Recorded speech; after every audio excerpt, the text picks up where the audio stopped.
తల మీద చెయ్యి వేసి బొట్టు పెట్టినా, తాళి బొట్టు మెడను కట్టి బొట్టు పెట్టినా, తల మీద చెయ్యి వేసి బొట్టు పెట్టినా, తాళి బొట్టు మెడను కట్టి బొట్టు పెట్టినా, సన్ని కళ్ళు తొక్కినా సప్త పదులు మెట్టినా, సన్ని కళ్ళు తొక్కినా సప్త పదులు మెట్టినా, మనసు మనసు కలపడమే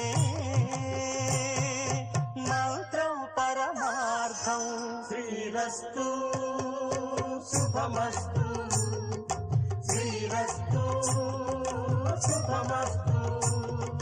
శ్రీకారం చుట్టుకుంది పెళ్లి పుస్తకం, ఇక ఆకారం